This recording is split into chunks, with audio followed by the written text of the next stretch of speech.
will give me a problem, so be it. Because this is for the country. This is a problem of corruption. Everyone's complaining about it. Everyone knows about it. I think it's about time that we address this issue.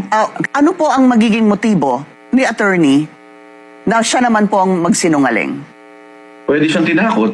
Pwede siyang sinabihan na sabihin mo, hindi totoo yan. Because, that's the only way they can discredit this person. That's the only way they can, bring down the statements he delivered to the Senate, to the Blue Ribbon Committee. So, which is, sabi nga ng mga lawyers, I've been seeing a lot of comments in social media. Yeah. It doesn't matter. I mean, what he said was already there. He went there in good faith. In fact, hindi nga kailangan niya magpa-notarize eh.